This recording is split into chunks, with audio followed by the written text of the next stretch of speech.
स्वागत है आप सभी का आपके प्रोग्राम कहानी कुर्सी की। मैं हूं सौरभ और स्टूडियो में हर्षवर्धन त्रिपाठी जी, विजय त्रिवेदी जी, प्रोफेसर संगीत रागी जी, समीर चौगांवकर जी मौजूद हैं। आइए थोड़ा दुनिया का हाल आपको बताते हैं। सबसे पहले ये युद्ध, ये सीज फायर, अब ये ना सीज फायर खत्म हो रहा है, ना युद्ध हो रहा है और ना शांति हो रही है, पूरा समझौता हो रहा है। और ये बात होते होते होते 1.5 महीने से ऊपर हो चुका। सीज फायर हुए भी कई हफ्ते बीत चुके हैं। अब अमेरिका और ईरान की जंग में नया क्या है? नया ये होता है, रोज ट्रंप उठते हैं और एक प्रेस कॉन्फ्रेंस करते हैं, नहीं तो अपने हवाई जहाज में चढ़ते हैं, उससे पहले मीडिया से बात करते हैं और रोज मैं युद्ध करना चाहता हूं, मैं बम गिराऊंगा, मैं शांति चाहता हूं, मैं एक मौका देना चाहता हूं। सवाल यह है कि दोनों देशों के बीच क्या कभी भी युद्ध शुरू हो सकता है या अब युद्ध नहीं होगा, कम से कम बातचीत चलती रहेगी। अब जो कल से नई डेवलपमेंट है वो ये, और इसमें मुझे पढ़ के ये लगा कि अगर यहां तक बात आ गई है तो इसका मतलब कि शायद कोई बात बन रही है, मतलब बनने के करीब है। ईरान के जो एनरिच्ड यूरेनियम जो उसका है 60% से ज्यादा जो उसने एनरिच किया हुआ है, उसी को लेकर झगड़ा है। ट्रंप ने कहा है कि ये प्रोसेस्ड यूरेनियम जो है ये वो अमेरिका को दे। अच्छा, वो सीधे सीधे ये नहीं कहते अमेरिका को दे, वो कहते हैं it should be with us. अब विद अस का मतलब क्या? भाई आपका कोई सहयोगी भी हो सकता है, या आप सीधे आप कह रहे हो। अब रिपोर्ट ये खलती कि ईरान के सर्वोच्च धार्मिक नेता मुश्तबा खामेनेई, जिनकी शक्ल भी नहीं देखी किसी ने आज तक युद्ध शुरू होने के बाद से, कि उन्होंने अपने लोगों से ये कहा है कि भाई ये यूरेनियम का भंडार ये किसी भी कीमत पर देश के बाहर नहीं जाना चाहिए। कल से ये खबर आम जगह चल रही, सब जगह चल रही है। तो अगर नहीं जानी चाहिए तो फिर मतलब बात अब यहीं अटकी हुई है कि उस यूरेनियम का क्या, इतना मान के चले हम, बाकी चीजें इसका मतलब आपने बात कर ली है, इतनी बात रहेगी कि ये जो तुम्हारा यूरेनियम है इसका क्या होगा। अब ये ईरान के पास रहेगा या ट्रंप कह रहे हैं कि हम हर हाल में इसको लेंगे? पाकिस्तान का इसमें एंगल क्या है? पाकिस्तानी लोग जो हैं और कतर, पाकिस्तान और कतर दोनों मिलकर के उन्होंने एक ड्राफ्ट तैयार किया है और वो फाइनल ड्राफ्ट अब ईरान को दिखाया गया है और उसमें कतर मेन नेगोशिएटर है। अब वो और कतर के विदेश मंत्री जो थे उन्होंने दौरा भी किया है, अभी पीछे ईरान का दौरा भी किया है। तो एक फाइनल प्रपोजल दे दिया गया है और उसके बाद ये बातें आ रही हैं कि ये एनरिच्ड यूरेनियम ये शायद एक आखिरी मुद्दा है कि इस पर वो तैयार हो जाए देने के लिए, तो शायद सारा मामला खत्म हो जाएगा और स्ट्रेट ऑफ हॉर्मुज खुल जाएगी। ट्रंप की बात सुनिए। Keep their highly enriched uranium. No, we get the highly enriched. We will get it. We don't need it. We don't want it. We'll probably destroy it after we get it, but we're not going to let them have it. Okay? तो वो कह रहे हैं कि हम हर हाल में, वो कह रहे हैं कि एनरिच्ड यूरेनियम जो है उसको तो हम लेकर के रहेंगे। अच्छा, अमेरिका और ईरान के बीच केवल यूरेनियम पर ही नहीं ठनी हुई है, हॉर्मुज, असल मुद्दा तो हॉर्मुज है। ईरान हॉर्मुज से गुजरने वाले जहाजों से टोल वसूलने पर अड़ा हुआ है और अमेरिका हॉर्मुज स्ट्रेट से अपने नाकेबंदी को हटाने के लिए तैयार नहीं है। आज खबर यह है कि ईरान हॉर्मुज में टोल वसूलने के लिए सीधे ओमान से बात कर रहा है, क्योंकि जो स्ट्रेट ऑफ हॉर्मुज है उसमें एक तरफ ऊपर ईरान है और नीचे ओमान है। वो दोनों लोग कह रहे हैं कि बातचीत चल रही है दोनों के बीच और ईरान के विदेश मंत्रालय ने इसकी पुष्टि कर दी है कि इस बारे में दोनों देश बात कर रहे हैं। ट्रंप से सवाल पूछा गया कि क्या ये इस पर ईरान को जो है टोल वसूलने दिया जाएगा, स्ट्रेट ऑफ हॉर्मुज कब खुलेगा, उस पर भी उनकी बात सुन लीजिए आप। Iran is negotiating with Oman to set up a formalization of charging tolls in the Strait of Hormuz. Is that acceptable to you? Well, we're looking at it. We hear about it. They've negotiated. They've had a relationship with them before, and we'll see. We have total control of the Strait of Hormuz, as you know, with our blockade. The blockade's been 100% effective. Nobody's been able to get through. It's like a steel wall. It's our Navy. We wiped out their. अब क्या मतलब निकाला जाए इन बातों का sir? Vijay ji, अब ये जो एनरिच्ड यूरेनियम की बात आ गई है, अच्छा इसमें आगे मैं आपको एक बल्कि एक दिखाई दीजिए, क्योंकि ये चर्चा हम कर ही रहे हैं, तो रशिया वाली जो बात है वो भी बता दीजिए। कल ये जो शी जिनपिंग के साथ हुई है पुतिन साहब की मीटिंग, उसमें एक बात निकल करके ये आई है कि पुतिन ने उनसे कहा है कि मैं तैयार हूं अगर अमेरिका मान जाए इस बात के लिए कि ईरान का एनरिच्ड यूरेनियम रशिया में रहे, इसके लिए रशिया तैयार है और उन्होंने ऑफर दिया है। तो ईरान अमेरिका को नहीं देगा, ये हो सकता है, लेकिन क्या वो रूस को दे दे तो ट्रंप इस पर ओके हो जाए? क्या ये इस हद तक अगर बातचीत इस लेवल पे आ गई है तो क्या आपको लगता है नेगोशिएशंस का आखिरी पड़ाव है? ये लोग, हम लोग पहले भी इस पर चर्चा की और मुझे लगता है कि ये इसका आखिरी पड़ाव कह लें या निर्णायक पड़ाव जो है ना, वो यही होगा कि यूरेनियम को लेकर अमेरिका, और वो उसमें क्या कि दोनों के लिए वो हो जाए विन विन सिचुएशन। आप ये समझें कि ईरान सरेंडर कर रहा है ऐसा ना लगे और अमेरिका हार गया है ऐसा ना लगे, तो उसके बीच का रास्ता, और वो विद अस का मतलब भी, जब ट्रम्प साहब विद अस कह रहे हैं उसका मतलब है कि भाई आप मत रखिए अपने पास कम से कम, है ना। ईरान के पास नहीं रहने ईरान देंगे के पास नहीं रहने देंगे, और ईरान कह रहा है कि हम आपको नहीं देंगे और हम इसको वैसे भी यूज नहीं कर रहे। तो दोनों के लिए एक रेस्पेक्टेबल विन विन सिचुएशन जैसा आ जाए। क्या ट्रम्प साहब इसके लिए तैयार हो जाएंगे कि भाई पुतिन के लिए पास हो जाए, या किसी और मीडिएटर कंट्री के पास हो जाए, ये भी हो सकता है। और इसका एक और रास्ता हो सकता है जिसके लिए पता नहीं तैयार होंगे, कि भाई कोई गारंटर हो जाए।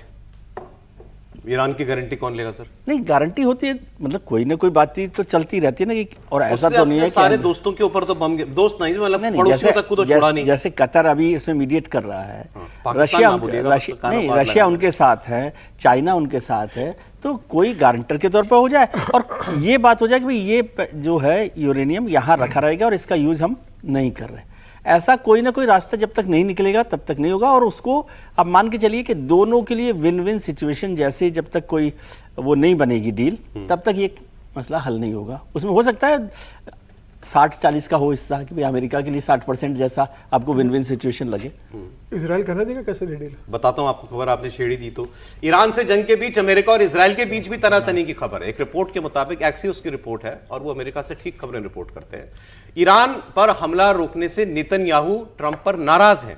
दरअसल इजराइल किसी भी हाल में ईरान के खिलाफ हमला रोकना नहीं चाहता। नेतन्याहू का कहना है कि ईरान से डील की बजाय उस पर हमला ही करना चाहिए और इस जो रिजीम है इसको हम किसी भी तरह हटाएं, ताकि ईरान, और नहीं तो कम से कम इतना करें कि ईरान पूरी तरह कमजोर हो जाए, चैलेंज ना कर पाए भविष्य में। नेतन्याहू ने, इनके फोन पर बात हुई है और अब नेतन्याहू अमेरिका भी जाना चाहते हैं। तो ये बताया गया कि एक रिपोर्ट में, उस रिपोर्ट में जो लिखा है अंग्रेजी की रिपोर्ट में, कि फोन कॉल के बाद इजरायली सोर्सेस के हवाले से खबर में लिखा गया कि नेतन्याहूज हेयर वर ऑन फायर, मतलब गुस्से इतना तमतमा गए थे कि बाल जो है चिंगारियां निकल रही थी बालों से, इतने वो गुस्से में थे। वो चाहते हैं युद्ध हो और ट्रंप अब इस वक्त शायद वो नहीं चाह रहे कि मिलिट्री रिस्पांस दिया जाए, बोले वो कुछ भी, लेकिन वो फिलहाल ये चाहते हैं कि ये मामला अगर बिना बम गोली बारूद के निपट जाए तो और बेहतर है।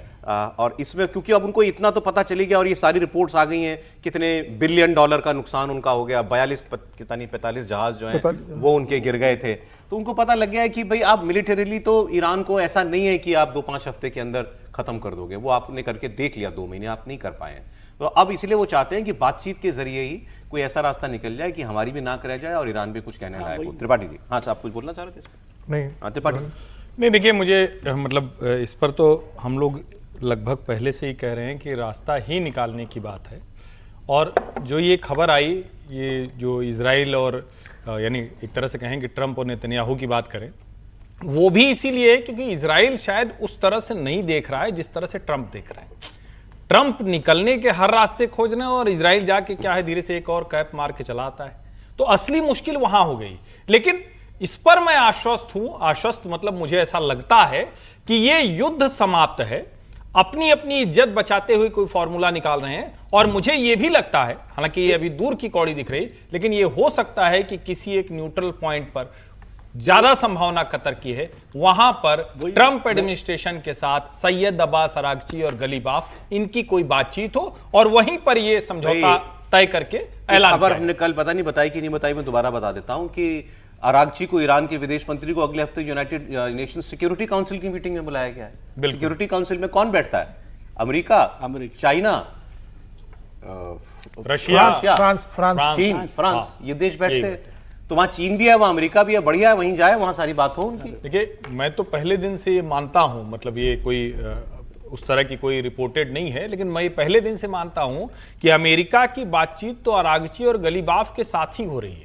ये सब कुछ जिसको कहते हैं कि आवरण है, पाकिस्तान में मिल रहे हैं, फलाना मिल रहे हैं, धमाका मिल रहे हैं। और ये जो कतर के आने की बात पिछले 3-4 दिन पहले ट्रंप ने जो बोली थी, इसका मतलब ये हुआ कि अब उसको आप धीरे धीरे कंक्लूड करने की तरफ बढ़ाएं। यानी एक निर्णायक बातचीत हो चुकी है, कुछ कुछ जो पॉइंट थे उसको छांट दिए, दोनों तरफ से जो एक रेजिस्टेंस वाले थे उसको हटा दिए, और कहीं जाकर, और एक तरह से ये भी देखिए ना, लड़ते लड़ते युद्ध विराम करते करते अब नॉर्मल हो गया है ना। अब किसी को कहां चिंता है किसी की, जो हम लोग बात कर रहे हैं कि थोड़ा रिस्पेक्टेबल हो जाए, मतलब लगे कि सम्मानजनक। अब क्या सम्मानजनक और क्या अपमानजनक, कोई एक निर्णय आ जाएगा, कहा जाएगा बस ठीक है। तो ये क्यों नहीं, क्या बीच में ऐसी खबरें आई थी, सुनील जापी के पास आ रहा हूं, कि भाई अभी भी इसमें भी यही कहा गया है कि यूरेनियम वाली बात कर लो और उसके बाद फिर अब ऐसा तो है नहीं कि वो कोई कमरे में रखा सूटकेस तो है नहीं कि उठा करके दे उठा के ले जाना देना, उसके लिए कुछ स्ट्रक्चर बनेगा, बहुत समय लगेगा। उन्होंने कहा कि ये सब हम बातचीत करते रहेंगे आगे उसके न्यूक्लियर प्रोग्राम का क्या करना है, इसके लिए भी आगे 1-2 महीने अलग से एक ही विषय पर टॉक्स के लिए निकाल होता है ना। हाँ, इन प्रिंसिपल मान जाओ, लेकिन तो ये इन प्रिंसिपल मान जाए और कम से कम स्ट्रेट ऑफ हॉर्मुज खोल दें। भाई तुम अपनी सैन्य तैयारी करो, तुम अपने वहां पर जंगी बेड़े लगा के रखो, लेकिन जब तक तुम बात कर रहे हो तब तक के लिए तो खोल दो उसको। बिल्कुल। देखिए, ट्रंप ना ईरान का युद्ध जीत सके और अपने घर में भी ट्रंप हार गए। अभी अमेरिकी सीनेट के अंदर डेमोक्रेट्स लेकर आए थे, युद्ध विराम प्रस्ताव लेकर आए थे, तो ट्रंप की पार्टी रिपब्लिक को ये डर लगा कि कई रिपब्लिकन सेनेटर उसका समर्थन करेंगे कि युद्ध नहीं होना चाहिए। ने किया, बिल्कुल, वो तो वोटिंग किया। बड़ा प्रस्ताव आने वाला था कि ट्रंप बिना सदन के परमिशन के युद्ध में नहीं जा सकते, तो रिपब्लिकन ने डर के मारे उस प्रस्ताव को जून तक के लिए टाल दिया, क्योंकि उन्हें समझ में आ गया था कि अगर वोटिंग होगी तो ट्रंप हारेंगे और ट्रंप की बहुत बड़ी राजनीतिक हार होगी। तो उनके ही देश में एक बड़ा वर्ग है जो नहीं चाहता कि ईरान के युद्ध में अब अमेरिका जाए किसी भी तरीके से। ट्रंप को यह डर सता रहा है और इसीलिए ट्रंप अब युद्ध करना नहीं चाहते। नेतन्याहू की बात अलग है, नेतन्याहू तो वहां पर निर्विवाद नेता है, उन्हें किसी से पूछना नहीं है, वो अपने मन की कर रहे हैं। और ईरान का नेतन्याहू कभी नहीं चाहेंगे कि अमेरिका ईरान के साथ बातचीत के स्तर पर जाए, वो तो चाहेंगे कि भाई ईरान पूरी तरीके से खत्म हो और अमेरिका हमारा सपोर्ट करे।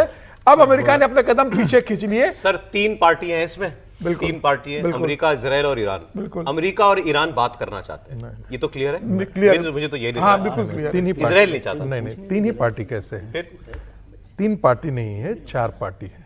4 पार्टी है। 4 पार्टी में जो चौथी पार्टी है वो कुछ देशों का समूह है, जिसमें सऊदी अरब है। आप उसको कैसे आप किनारे कर रहे हैं? वो पूरी तरीके से वो नहीं चाहता कि ईरान की दादागिरी इस क्षेत्र में बनी रहे।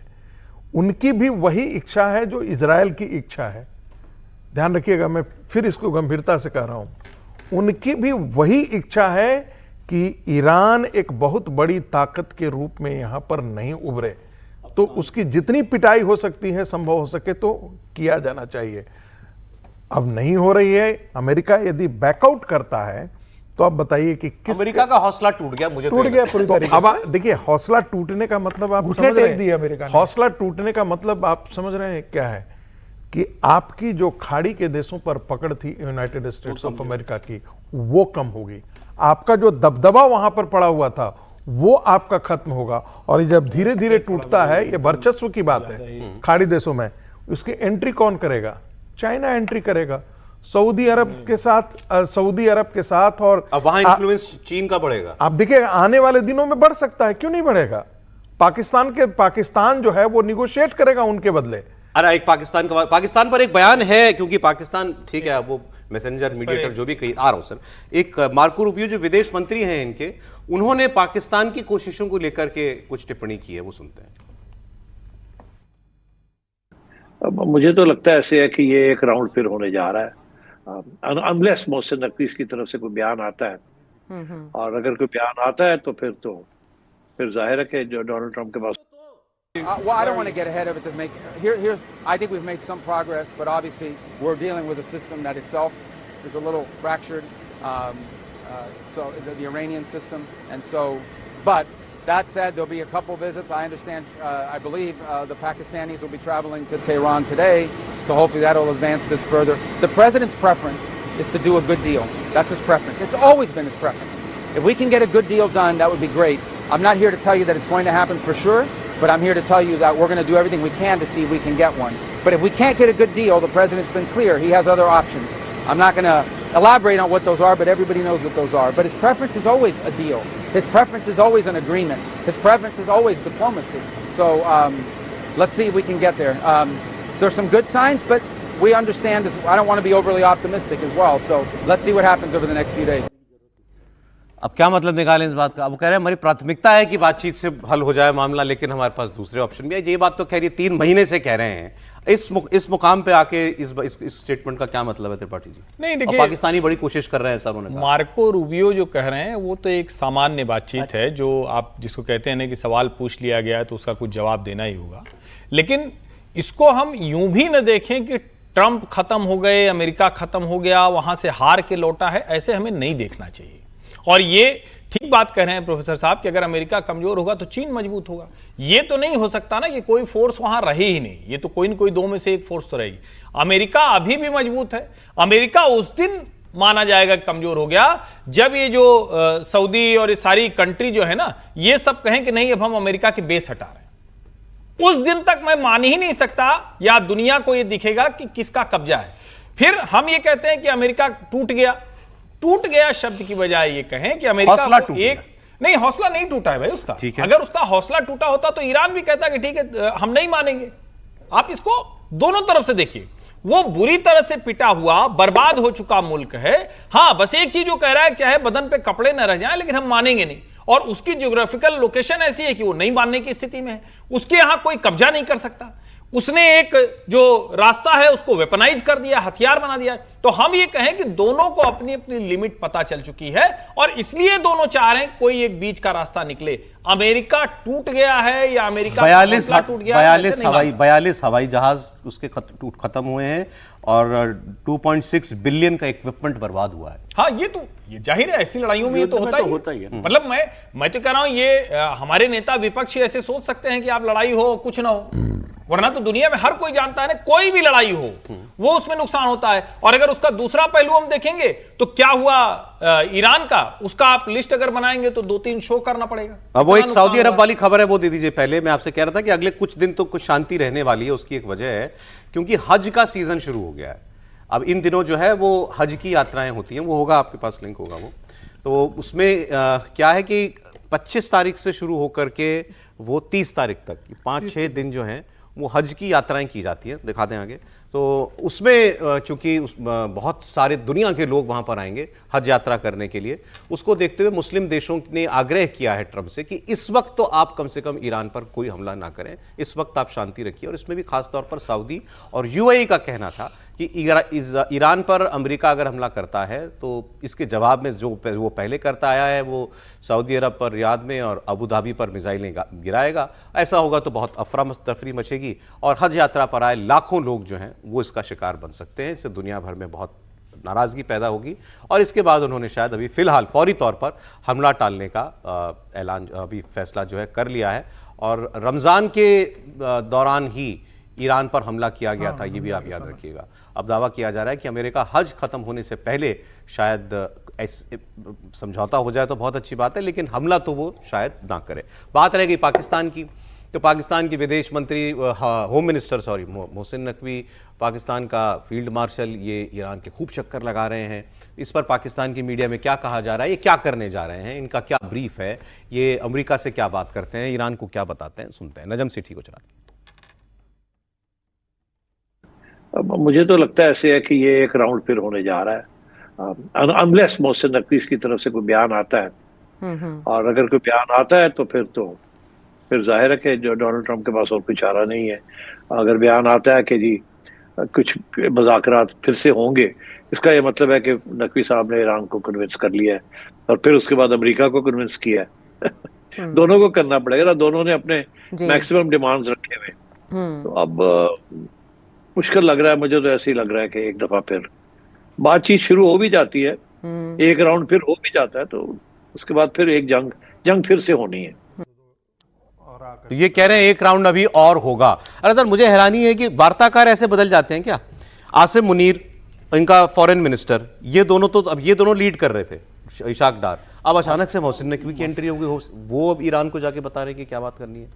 नहीं, बात एक्चुअली वो मीडिएटर नहीं है ना, वो मैसेंजर है। हम बार बार इस बात को कह रहे हैं कि मैसेंजर है, तो मैसेंजर तो कोई भी हो सकता है ना, पर्ची पहुंचानी तो कोई भी पहुंचा सकती है, उसको उस तरह से मत लीजिए।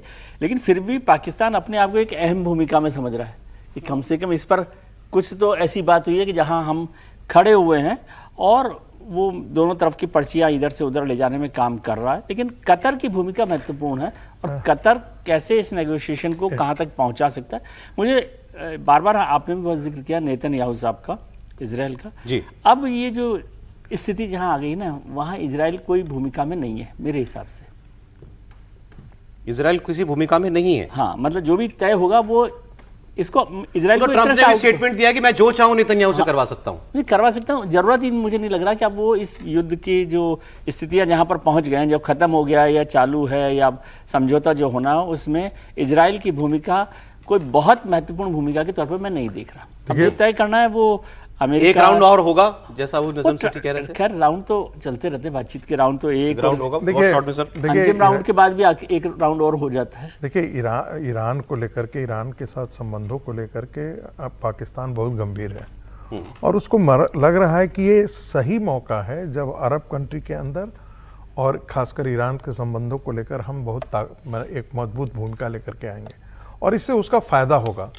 तब भारत के खिलाफ जो है वो ज्यादा ताकतवर होकर के वो उभरेगा। ठीक है सर। तो आने वाले दिनों में उसको लगता है कि यदि हम समझौता कराने में सफल हो जाते हैं तो सऊदी अरब के साथ साथ हमको ईरान से भी पूंजी और इन्वेस्टमेंट आ सकता है।